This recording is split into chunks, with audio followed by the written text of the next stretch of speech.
मेरा नाम ओलिया रोज है। मैं 26 साल की हूँ। मैं अपने पति के साथ रहती हूँ। उनका नाम कोडी है। वो 31 साल के हैं। हम एक छोटे, शांत शहर में रहते हैं। दूसरों को मेरी जिंदगी एकदम सही लगती है। मेरे पास एक पति है, एक अच्छा घर है और एक अच्छी नौकरी है। लेकिन मेरा दिल हर दिन भारी महसूस करता है। 1 साल पहले मैंने एक गलती की थी। मैंने अपने पति से शादी कर ली, एक ऐसे आदमी से जिसे मैं प्यार नहीं करती। मैंने ऐसा इसलिए किया क्योंकि मैं गुस्से में थी। मैं अपने पूर्व प्रेमी को चोट पहुंचाना चाहती थी, लेकिन अब मैंने खुद को ही चोट पहुंचाई है। कोडी एक दयालु आदमी है। वो मुझसे अपने पूरे दिल से प्यार करते हैं। वो मुझे खुश रखने के लिए सब कुछ करते हैं, मेरे लिए फूल लाते हैं, मुझे उपहारों से आश्चर्यचकित करते हैं और हमेशा मुझे देखकर मुस्कुराते हैं। लेकिन मैं उनके प्यार को लौटा नहीं पाती। वह जानते हैं कि मैं उनसे प्यार नहीं करती। एक रात उन्होंने कहा, ओलिया, कृपया मुझे छोड़कर मत जाना। मुझे पता है कि तुम अभी मुझसे प्यार नहीं करती, लेकिन मेरा मानना है कि तुम एक दिन करोगी। मेरा प्यार हम दोनों के लिए काफी मजबूत है। ये हमें साथ रखेगा। मैं रोना चाहती थी। उनके शब्दों ने मुझे ठेस पहुंचाई क्योंकि मैं जानती थी कि वे कभी सच नहीं होंगे। मेरा दिल खामोश था और कोई भी शब्द इसे ठीक नहीं कर सकता था। मेरी माँ हमेशा कहती थी, ओलिया, ऐसे व्यक्ति से शादी करो जो तुम्हें खुश रखना चाहता हो, न कि जिससे तुम खुश होने की कोशिश कर रही हो। ऐसे रिश्ते में सारा प्रयास तुम्हें ही करना पड़ेगा। प्यार समय के साथ बढ़ेगा। हर कोई प्यार के लिए शादी नहीं करता। कभी कभी प्यार शादी के बाद आता है, पहले नहीं।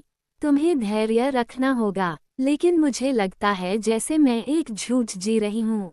एक शाम कोडी ने एक रोमांटिक डिनर की योजना बनाई। उन्होंने मोमबत्तियां जलाईं और मेरा पसंदीदा खाना पकाया। उन्होंने मुस्कुराते हुए कहा, ये तुम्हारे लिए है, ओलिया, क्योंकि तुम मेरे लिए सब कुछ हो। मैंने भी मुस्कुराने की कोशिश की, लेकिन अंदर से मैं खाली महसूस कर रही थी। मैं डिनर का आनंद नहीं ले सकी। मुझे ऐसा महसूस हुआ जैसे मैं एक ऐसी जिंदगी में फंस गई हूँ जो मेरी नहीं है। कोडी मुझे उस पार्क में ले गए जहाँ उन्होंने मुझे प्रपोज किया था। उन्होंने मेरा हाथ पकड़ा और कहा, ये जगह याद है? यही मैंने तुमसे हमेशा प्यार करने का वादा किया था। मैंने उन्हें देखा और मन ही मन चिल्लाना चाहा, मैं तुमसे प्यार नहीं करती। लेकिन मैं चुप रही। मैं उन्हें चोट नहीं पहुंचाना चाहती थी। रात को मैं बिस्तर पर लेटकर छत को घूरता हूँ। मैं अपनी जिंदगी के बारे में सोचती हूँ और सोचती हूँ कि क्या मैं फिर कभी खुश महसूस कर पाऊंगी। मेरी सबसे अच्छी दोस्त एवेंजेलिन ने देखा कि मैं उदास हूँ। उसने मुझसे पूछा, ओलिया, क्या हुआ? तुम खुश नहीं दिख रही हो। मैंने उसे सच बता दिया।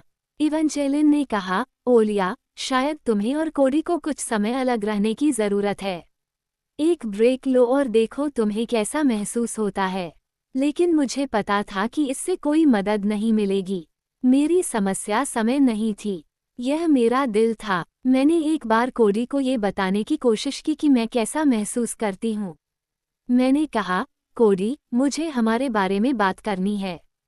लेकिन उन्होंने मुझे रोक दिया। उन्होंने कहा, मुझे पता है तुम क्या सोच रही हो, ओलिया। कृपया अभी हम पर हार मत मानो। उनके शब्दों ने मुझे और भी बुरा महसूस कराया।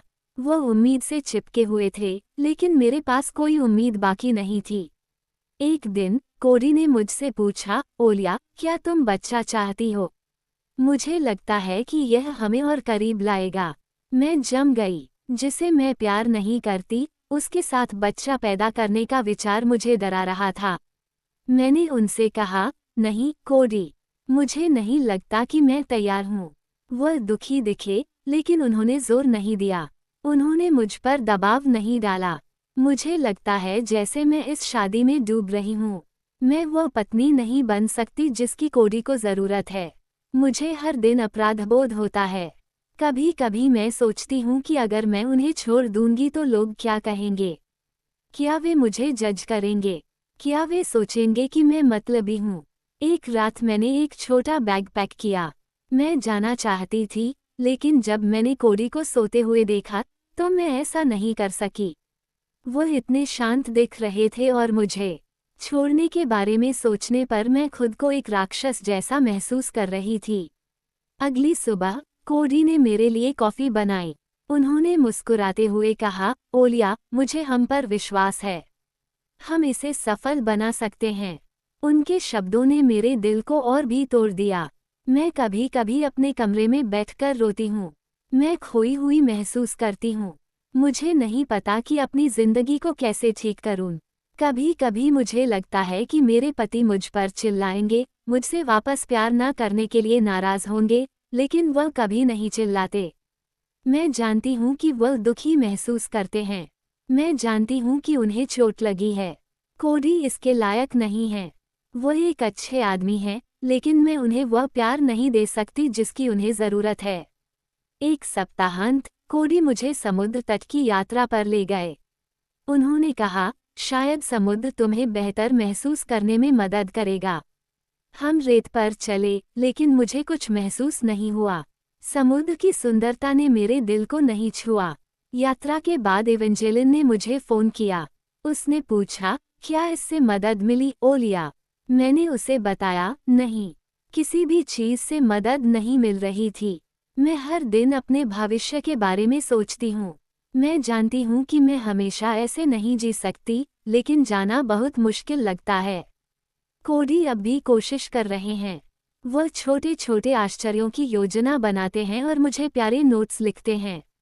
वो किसी ऐसे व्यक्ति के लायक हैं जो उनसे वापस प्यार करे, मेरे जैसी नहीं। मैं छोड़ना चाहती हूँ, लेकिन मैं डरी हुई हूँ। क्या होगा अगर मुझे कभी खुशी नहीं मिली? क्या होगा अगर कोडी ही सबसे अच्छे हैं जो मुझे कभी मिल सकते हैं? एक रात मैंने आईने में देखा और खुद को पहचान नहीं पाई। मैंने अपनी मुस्कान, अपनी खुशी और अपने सपनों को खो दिया था। मैंने अपनी कहानी साझा की क्योंकि मैं चाहती हूँ कि दूसरे मेरी गलती से सीखें। ये सोचकर शादी में जल्दबाजी न करें कि प्यार बाद में आएगा। हाँ, ऐसा हो सकता है। लेकिन क्या होगा अगर ऐसा नहीं हुआ? क्या होगा अगर साल गुजर जाएं और आप अभी भी उस व्यक्ति से प्यार न करें जिससे आपने शादी की है? सच्चे प्यार का इंतज़ार करें। मुझे उम्मीद है कि कोडी मुझे एक दिन माफ़ कर देंगे। वो खुशी के हकदार हैं और मुझे उम्मीद है कि उन्हें वह मिलेगी। अब मुझे बहादुर बनना होगा और एक नया रास्ता चुनना होगा। मुझे नहीं पता कि भविष्य में क्या होगा, लेकिन मैं अब और ऐसे नहीं जी सकती। यह मेरी कहानी है। यह एक खुशहाल कहानी नहीं है, लेकिन ये सच्ची है। मुझे उम्मीद है कि यह किसी ऐसे व्यक्ति की मदद करेगी जो ऐसा ही महसूस करता है।